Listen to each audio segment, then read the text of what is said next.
You're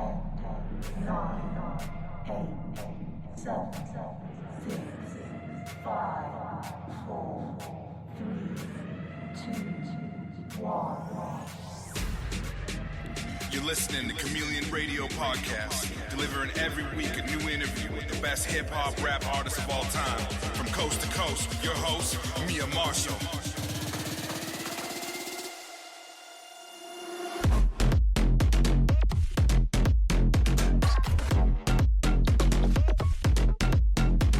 All right, so the U.S. Rap Podcast edition with your host, Mia Marshall. And interviewing Johnny Blaze is the first guest representing the U.S. West Coast. Hi, everyone. Today, we are hanging out here with a very special guest. And he's on the other line. He's a California boy, Johnny Blaze. Broadcasting live worldwide.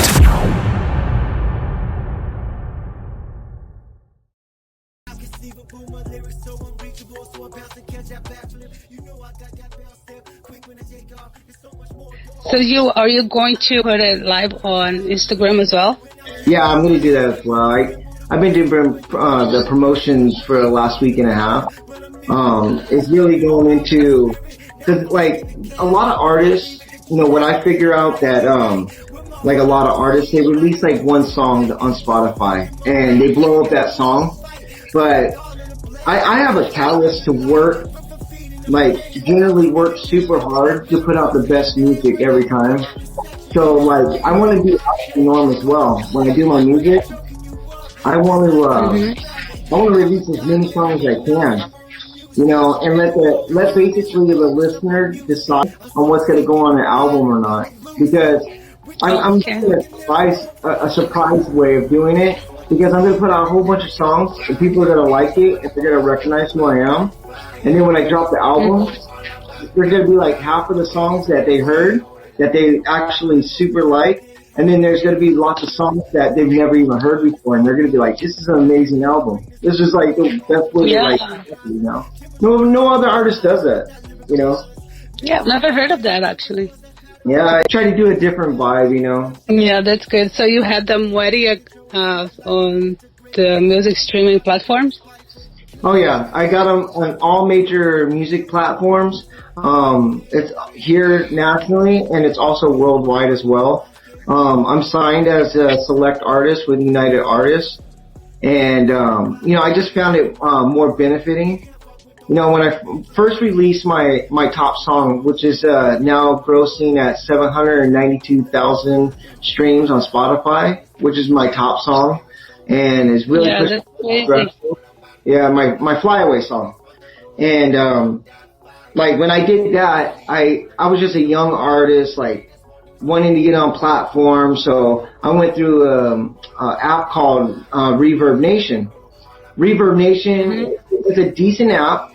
It gives you an idea of what you can do. It also helps you out and gets you a web page and an EPK, which is an electronic press kit, where you can send it out to record labels to see if you can get signed.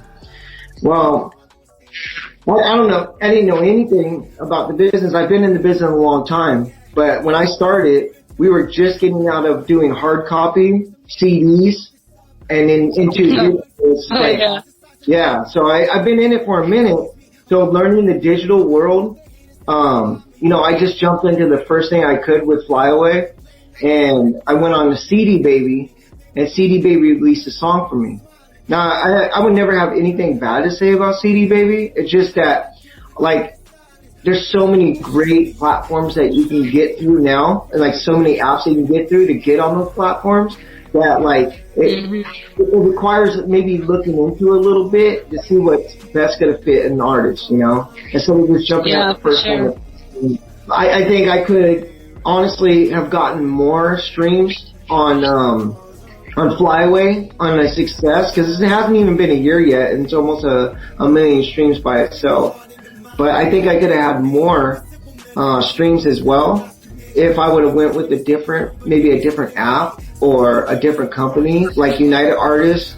They actually promote for you. They do okay. things for you. So it's like, it makes your job easier when you have help. When you have no help, definitely. you know, when you have no help, nobody cares. Like, you're just an artist. Yeah, you also have like so much to do, and then you get overwhelmed, and things doesn't. Yeah, it's, I can imagine how stressful it might be. I was actually a baseball coach for San Bernardino Valley College, and when COVID-19 hit, I was actually out of music for a little bit at that time because I was concentrating on being a father to my 10-year-old daughter, and I gave her a lot of time and effort, you know. But music's always been in my blood, and we suffered a loss in our family as well. Her mother had passed away.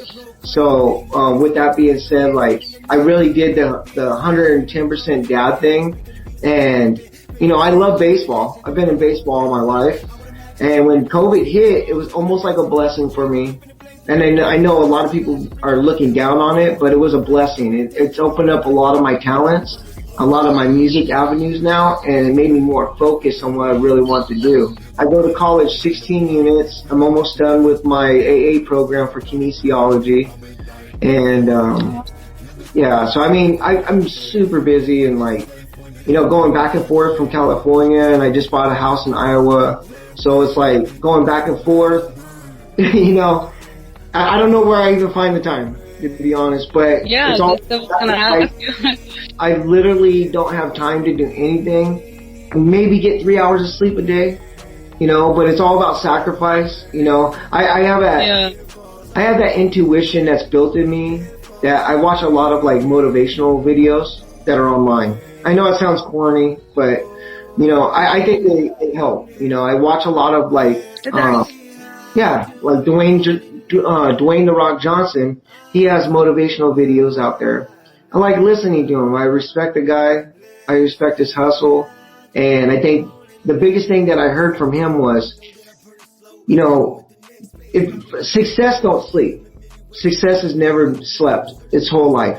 You know, to be successful, you gotta be up earlier than the next person. You know, a lot of artists, they get so comfortable. They're like, oh my God, I found this app, and they're gonna put me up on, Spotify, and they're gonna put me up on, you know, Apple Music and all that. That's great. Where's your hustle at though? Like, what's gonna make you to the next level? Just cause you're on there, don't mean that you're getting streams, don't mean you're getting paid. You know, the music is so hard. Like, you generally are looking at like just 1 million streams on one song. You're looking at about $3,000 in your pocket. That ain't really nothing. But the time and amount that you put out, you should be getting paid $30,000. You know, but if you want money, you got to go get it. And the only way you can do it is by sacrifice. You know, I don't mind. You know. Yeah, and I find that like when to get to that point, you still need a little bit of money to even get started. You know what I mean? Oh yeah. So it is a bit of a challenge, and they gotta sacrifice a few things in life. Yeah, I can see that. And I was talking to like other artists here from Canada. It's a little bit different how people respond to music here in Canada. I don't know why, but like they don't get as much exposure as you guys there in the U.S. People actually support the music and buy, download, and you know, get the merch and help out the artists. But here it's really difficult for them to even generate anything. Like unless you jump down to the U.S. and that's when you start growing to grow anyways. But yeah, I don't know. Something's got to change. Well, do you know the artist Mad Child? He's in Mad Child. I did a show with him over at the Viper Room in Hollywood. That was on my last part of my tour that I did called the Cali Kush Tour. And I did a show with him. That was my finish. I did 50 Cent's birthday bash. It was in Miami live. And then I came back and I did the show at Viper. But I think really what captivates me, like Canada is a very lovely place. Like, oh, I love going there. And I love the people. Like, you know, there's been a huge response for Johnny Blaze in Canada. It's amazing. That's awesome. You know, and so like, I get a lot of emails, I get a lot of DMs, I get a lot of people telling me how great my music is. And they're artists. You know, these are artists too. And they're asking questions. What I think is like important, you know, it's just my belief and my opinion. What is important for artists that are out of state, you know, because everybody knows the capital of music would be in the United States. You know, yeah. Japan's got a lot of K-pop going on where they're huge out there, but they made that music huge because that's such a big market for themselves, you know. But with Americanized music, like rap music, you know, it all stimulated from America, you know, as far as the hip-hop culture. So if I'm a Canada artist, I'm going to jump to the United States anytime I can get a chance. And that doesn't necessarily mean get on a plane and do a show here. You know, there's a lot of avenues to do, especially with COVID, you know, shutting down everything. But what I do, and this is the great advantage about me too, because I'm not afraid. I'm not afraid to talk to anybody. You know, if you don't like me, don't like me. You know, but I'm actually a likable person. Even my daughter will tell you, but but I'm not afraid to talk to anybody. So I'll get on the DM and I'll be like, hey, I like your music, bro. Or I'll be on Rap Fame and I'll hit somebody up. Like I have a couple friends that are Rap Fame. They're from Canada. And they're like, yo, your music's dope. And I'm like, hey, your music's dope. So, you know, you feel the vibe with more positive, you know, like outlooks than you do trying to be negative and go, well, I'm a big bad artist. I'm bigger than this person. If you treat everybody like the way you want to be treated, then you'll move so much faster in the music industry. And I learned that 100 times now. You know, yeah. If you're good to people, people will be good to you back. They'll watch your interviews that you do live on Instagram. They'll comment on your pictures. They'll comment on your music. You know, they'll go to your Spotify if you treat them like they want to be treated, you know? Yeah. I never think I'm bigger than anybody. I'm just a kid that came from Santa California, and I'm originally from San Diego, the armpit of San Diego. You know, I never had anything in life. I was a broke kid, and, you know, but I have ambitions to be great. You know, I don't want to be good. I want to be great. You know, I want to skip the good. Yeah. You know, and this is why I do what I do. And a lot of people ask me too, they're like, well, you're like, you know, you're trying to make money and all that stuff. Like, why are you on Rap Fame? Why are you on these apps? You know, these are like upcoming artists. I'm like, because I want to give back. I want to put them in the right direction, you know? What is the crew that you are part of on Rap Fame? I'm with the #1 crew, Paradox Records Underground. Oh, okay. Yeah, we're always full roster. We got like a family culture.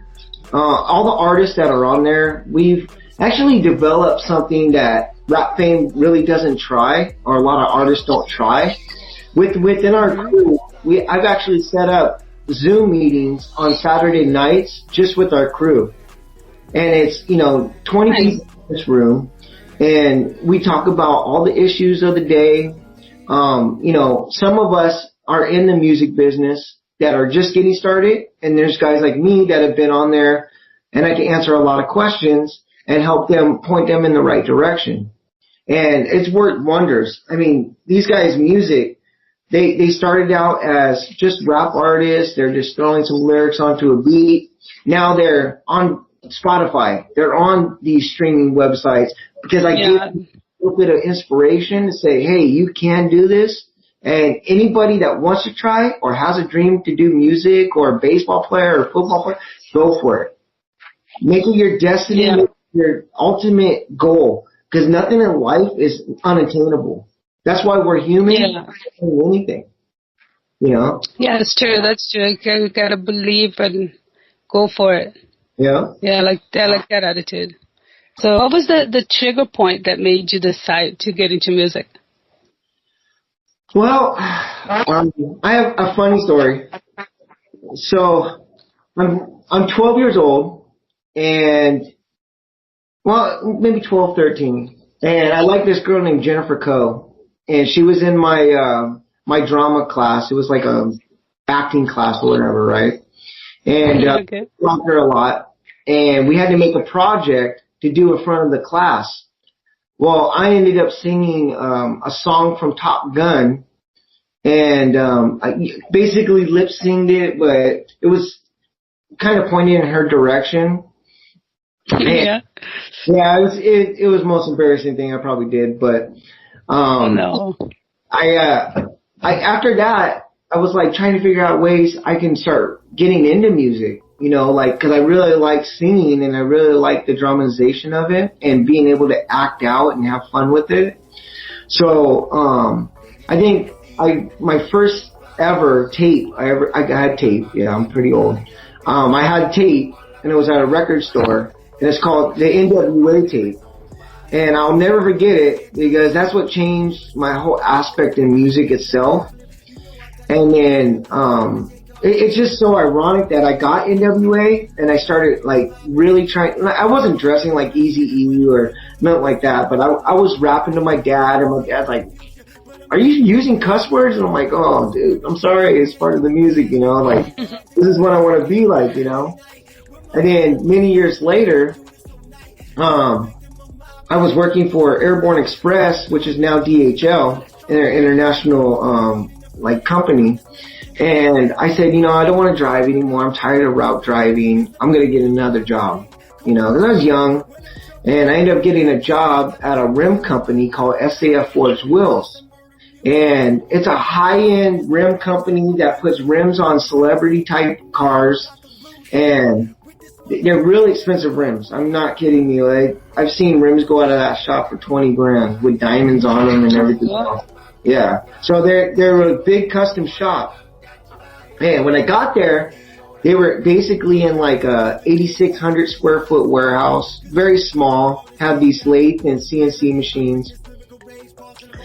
Well, we started doing really good because I came up with the idea to start contacting all these managers for all these sports athletes and rap artists and, you know, get them kind of looking at us. Well, when I did that, amazing thing happened. I contacted a management company and Suge Knight showed up into our warehouse. And Suge Knight is a huge rap mogul, which was with Death Row Records. He basically put on the map Snoop Dogg, Dr. Dre, you know, Tupac, you know, all the guys that I looked up to. And this guy was standing in my office. And I'm like, holy crap, this is Suge Knight. Like, this is amazing, right?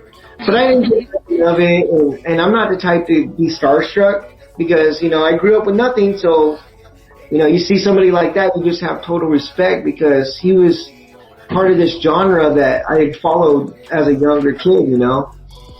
So I started, you know, being really nice to Suge, and every time he'd come in, he'd visit a lot more, and my buddy, Steve Diaz, which ended up being my first manager, he said, "Hey man, I know you write music, you know, sing something." He was trying to make fun of me basically. So I rapped it and I did it with the, you know, beat on and everything, but I did it live, like in our office, you know, with nobody around, just me and him. And he's like, "Holy crap, you're really good, dude. Like, let's, head to the studio or something." And I'm like, "Nah, I'm no good, you know. I'm terrible. You know, I just do this for fun, dude." So Friday comes and he's like, "Hey bro, let's go grab a beer." I'm like, "All right." So I'm driving and he pulls into the studio and I'm like, this ain't a place to drink beer. And he's like, "No, dude, I want to go in there and check it out." So I go and check it out and I'm not kidding you. That was the only time I felt like stars in my eyes at this moment because I just started seeing a real studio. I saw mixing boards. I met the producer that was at SOJ Studio. And I'm like, "Dude, this is dope. How much is it like for an hour?" And they're like, "Oh, it's already paid for. You just gotta jump in the booth and try it out." So I'm like, "All right, cool." You know, I got my backpack, you know, I'm a backpack writer or whatever.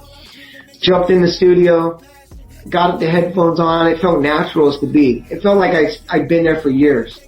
And I just get up on a song, and I did my first song, There's Only One. Was that song your song that you wrote, or was there? Yeah, it was actually my first song ever recording, my first song I really wrote. And it's called There's Only One. And it was a dope song at the time. Like in the 90s music, late 90s, this is the type of genre of music it was. So I did it. After I did it, I took the headphones off, came out into the real speakers, they call it, right in front of the mix board. And I heard the song and I'm like, oh my God, that's me? And they were like, and the producer turned around and he's like, yeah, man, like, I just mixed it down for you right now. And I'm like, damn, he did that fast. Like, that's really me though? You didn't do nothing? And he's like, no, that's your song, dog. Like, that's you. So I was surprised, and I'm not kidding you. I played it probably 40 times in my car. I wouldn't leave my car, and I was so excited. I'm like, "Can I come back next week?" And then he's like, "Yeah." So I had a few songs recorded. Suge comes in, and he's got P.D. Pablo. You probably heard of P.D. Pablo with a couple of his songs from North Carolina. So he's signing P.D. Pablo to his brand new record label called Blackball Records. And P.D. drives in a Z04 Corvette. It's got a brand new Range Rover, and they're putting rims on both cars. So I'm like, they're going to be here a while because that's two cars. Would you guys want to hear my song that I've been doing in my studio? Just give me an idea of if I'm good or not. Suge's like, I'm thinking he's going to say, no, I ain't got time. This dude was like, yeah, let's go. Got a big ass cigar in his mouth, everything.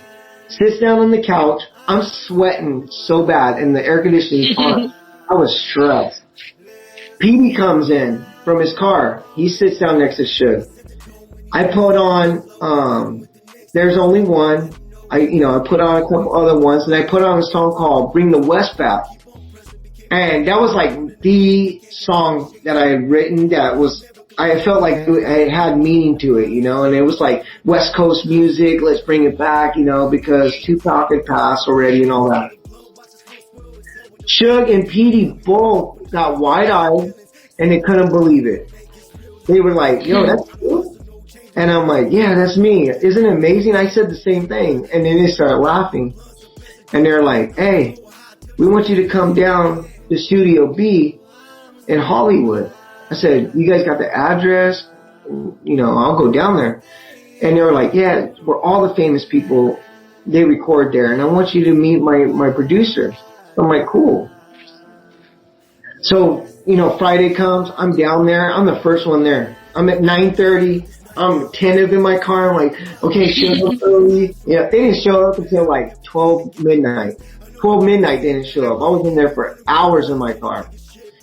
So I finally go in. I didn't really care. Like, I was just happy to be around all these stars. And Jazz and Corrupt were in the studio, and they were doing the Dog Pound, a couple of their songs for Dog Pound and all that. And I was like, oh my God, I'm meeting all these stars. It's happening so fast. Like, they're asking me my name, and I'm like, hey, I'm Johnny Blaze, I had no style whatsoever. I was just like, I couldn't believe what was happening. I was around all these people, So I go to the producer, and his name is Johnny J. And Johnny J was famous for producing Tupac's All Eyes on Me, his double CD. So I was like, no, this is amazing. I know who this guy is. And he's like, hey man, Suge said you got some talent. Why don't you jump in the booth and freestyle on a couple of these beats I got? I'm like, yep. And I ran into the studio and I put the headphones on. And I started freestyling. And everybody, they're partying, smoking blunts and drinking and stuff. Everybody came out of the VIP room and they were all lined up where the circuit boards are and all that. And they were all watching me. And I was like, oh my God. You can just tell my nerves were shot at that point, but I'm like, I can't fuck up now. There's an audience. And these are like, this is your chance. So after that experience of being like put in the hot seat, Suge took a liking to me. Suge was inviting me everywhere. Vegas, stay at the, go to the Ghost Bar VIP, meeting guys like Exhibit and Alex Rodriguez, and my life was just like going so fast, and I couldn't believe the amount of things that were happening that were so great. So I text Johnny J, the producer, and I'm like, hey man, like, can you maybe do like production for one of my songs? So I really I want to break out into mainstream. Like, I don't want to be an underground artist forever, I want to start making money to take care of, my life, And Johnny J goes, all right, when's your next show? And I'm like, all right, I have a show at House of Blues in Anaheim. It's a huge place. It's by Disneyland. And I have a show with Digital Underground, Joe Cooley, and Rodney O. The show gets sold out.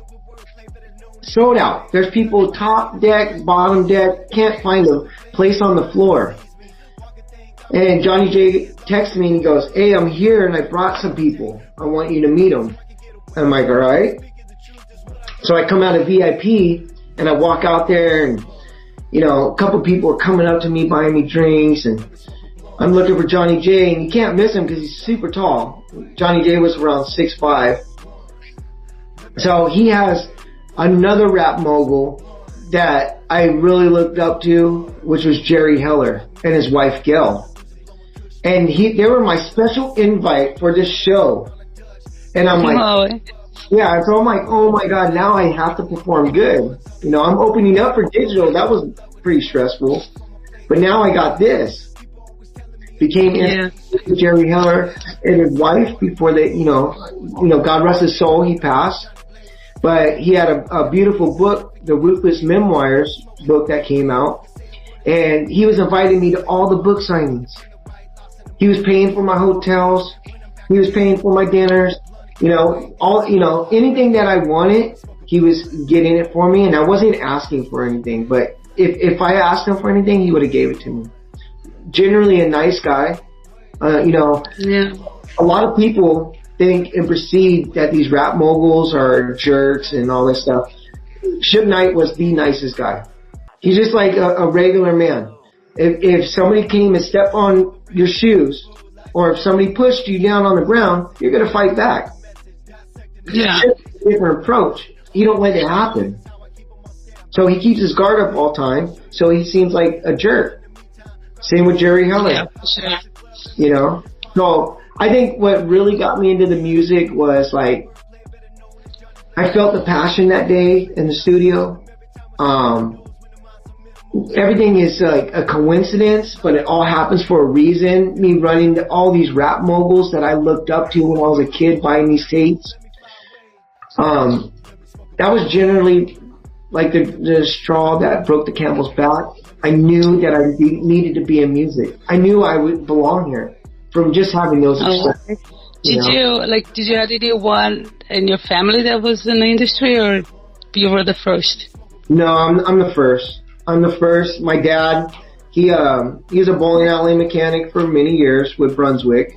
My mom, she worked in the dental field. My sister and me, we all did a lot of sports and things like that. But, music is a gift. If you got the gift, you could build the gift and make it so strong that you become an artist. You become a million stream artist. You can do whatever you want in music, but you gotta work super hard. If you don't, you get behind so fast, Yeah, that's what everyone says that I spoke to about, like how to maintain, because you can like blow up and then everybody can forget about you in the next 3 months. You know what I mean? It's hard to keep up with it. Yeah, I mean, if you look at, I even hate to bring it up, but if you look at a guy like 6ix9ine, right? Tekashi 6ix9ine, absolutely is brilliant. His team's brilliant as far as marketing, as far as getting his music out there. But there's a lot of avenues you could take for music campaigns to make it look like you're super successful. That's how this industry is. You have to look super successful to become successful. In the 90s and 2000 era, you had to look successful You had to be successful, and you had to work for it. Now you can just jump on the internet and have a beef with somebody and get notoriety from that. You know, it's called clout. Yeah. You know, I don't do any of that. I don't clout chase. You know, Tekashi 6ix9ine, like I said, I have a lot of respect for him because that's what he does to brand his music. But when it came time to drop his album didn't do the projections that they thought it was going to. You know, because real album sales are about real. If you're a real person, then people are going to like you because you're being real to them. Yeah. You know, all the jewelry, all that stuff, that's all great and dandy. You know, you can spend money like that all you want. I mean, your prerogative in life. But if you're not a real person, people see right through that and they're just going to forget about you. 15 minutes down the road after your fame's done, 15 minutes, you're done. That's why there's so many one-hitters now. You know? Yeah, that's I've been in it for a long time, so. Yeah. What were the artists that inspired you to become involved with hip hop or rap, and what is your favorite album of them, of all the time, I guess? Well, you know, it's crazy. Like I loved NWA coming into the music, into hip hop culture. I loved NWA because they just pushed the door open. They didn't care, you know, and I thought that was inspiring to me, but I think really what started like transitioning, you know, my mind to want to do this was Nas, Illmatic. Nas is a hell of a lyricist. That dude's got so much wordplay and his transitions are crazy. And the time he was blowing up with Illmatic, you know, and then guys like Tupac, obviously, I can't, there's not a day that goes by I don't listen to a Tupac song. And he's been gone off of this earth for a long time now. You know, so these gentlemen, they really inspire me. And like, I think it was, Tupac's All Eyes on Me that really had me thinking this was his top album of all time. Like all the albums he put out, All Eyes on Me was just the holy grail of his work. And if you listen to it, those songs are still played today. Like you can hear it on a radio station. It might be an oldie radio station. It might be a throwback Thursday or whatever it is. But once you hear it, you're automatically inspired. You're just like, I know this song, California Love, and I'm like, oh, this is dope. You get that feeling in music, man. Like, I don't know, it really does inspire you, and those are the artists that I really like. You know, there's so many that I grew up with that I thought that, you know, kind of got the grasp of it all. But those two artists, they're inseparable when it comes to my heart, you know. Yeah. What would it be your dream collaboration? Well, I got almost a collaboration with Eminem. I had a DJ, and he. You sound like him a little bit. I think, my opinion. Yeah, with like Eminem. Your voice is. Yeah, that would be one of my dream collaborations. I did this song. It's a mixtape song that I did with a different producer, and he gave me the beat, and I had a couple of lyrics on there from Dr. Dre and Eminem, and it was supposed to be on Dr. Dre's Detox album, and the song's called Die Hard. So I was like, oh, this is dope. Like, I really wanted to try to get a song with them, so I tried for years. But, you know, when you don't have a big budget, you're not getting big budget, you know, collaboration. Yeah. You know, but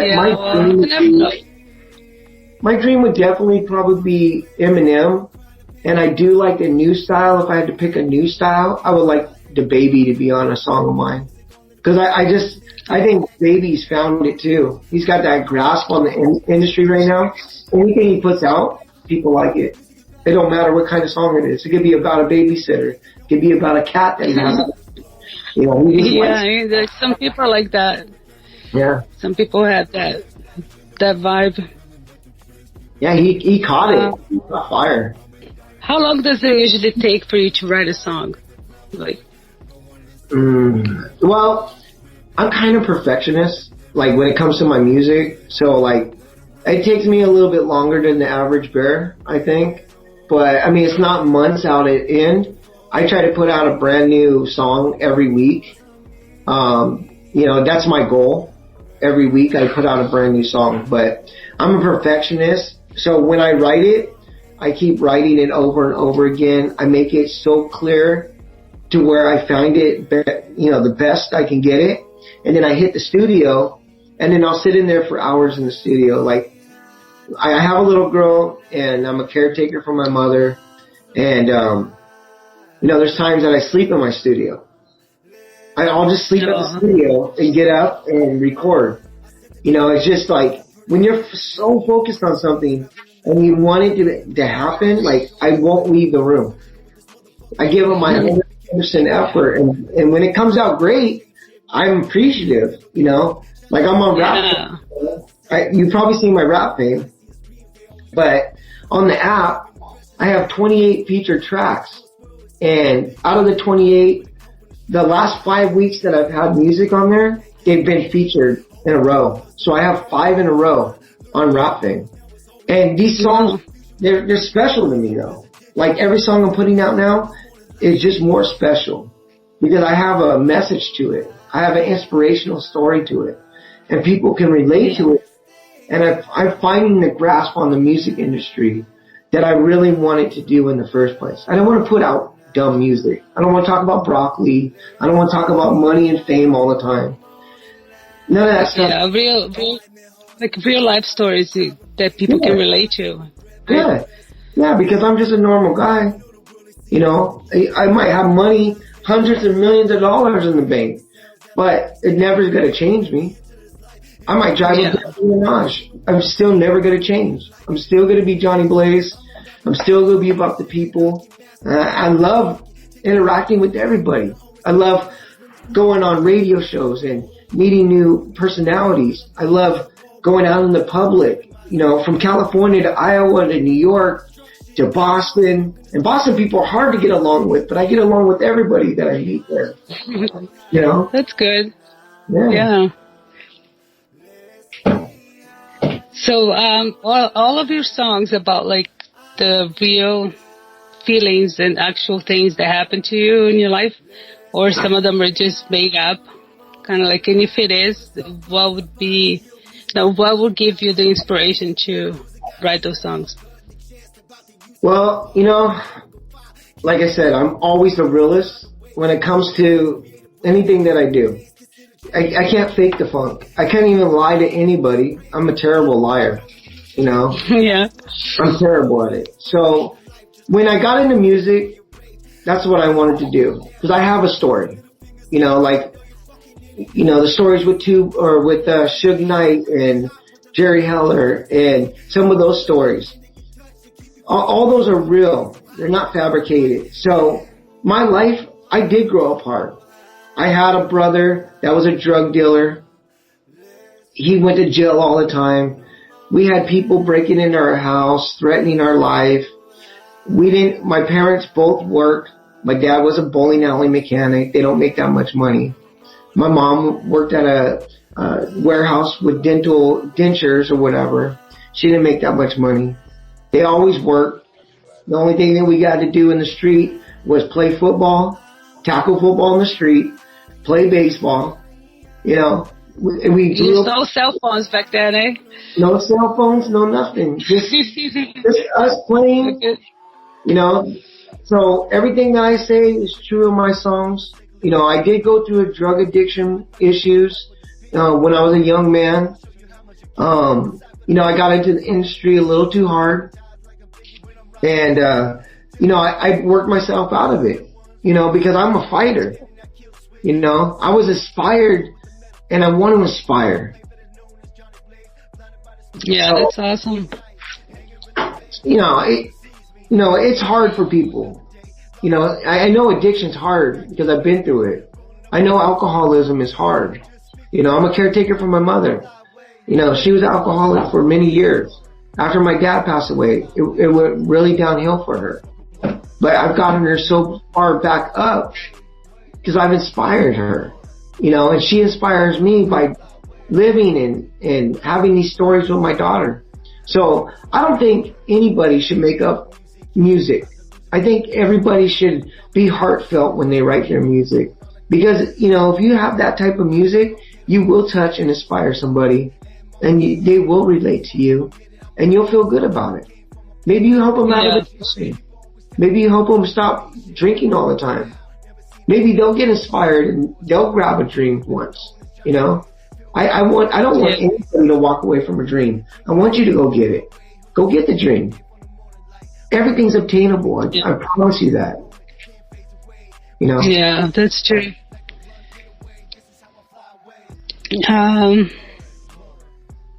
Can you remember like the first song that you wrote, and who did you sing it to?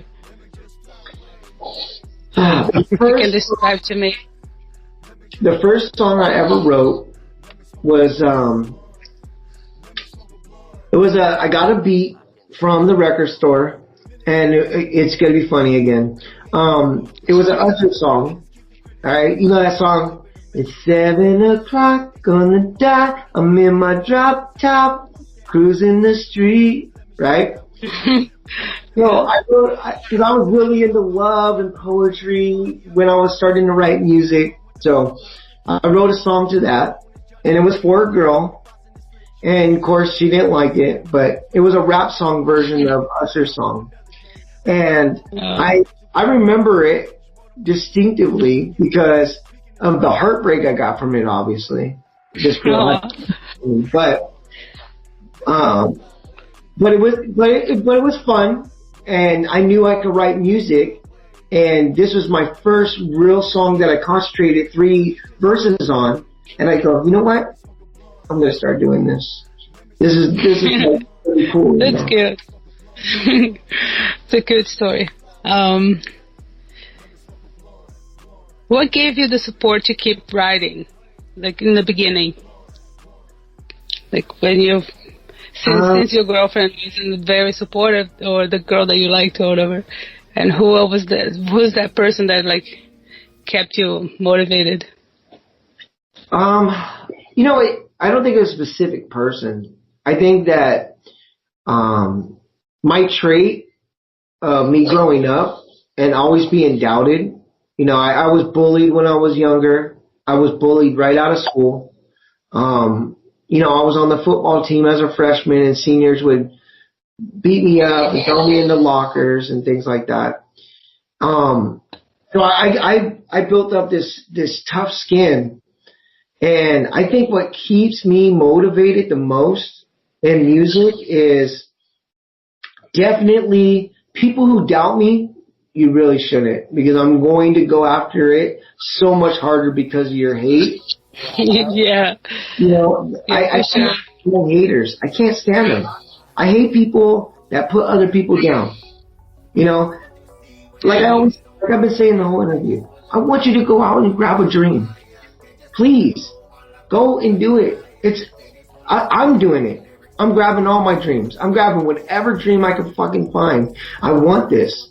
This is my music business. I want to be part of the culture. Whether you treat me like a tourist because of it, because I'm a white rapper or not, I'm here to stay.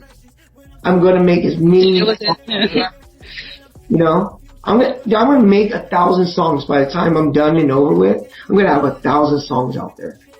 People are going to maybe not treat me like the greatest of all time, which I don't want to be, because to be a king, you always got a target on your back. But I want to be one of those guys that people go, he's a legend. That dude, yeah. Me, you know, I want people like that. I want people to tell stories about me. Maybe not, oh, he's the best artist. No, he inspired me. His songs inspired me. You know, that dude. Yeah, that's good. Showed me how self-motivation was the biggest key to my life. You know, I wrote songs for my daughter where I feel like she's falling off, and I give her inspiration in those songs. And she comes out and she tries softball for the first time, and she kills it. She's hitting home runs and making diving plays, and she's a little girl. And I'm like, dude, this is awesome, you know? She's a great artist. My daughter's a huge artist. She already wants to go to a college for art.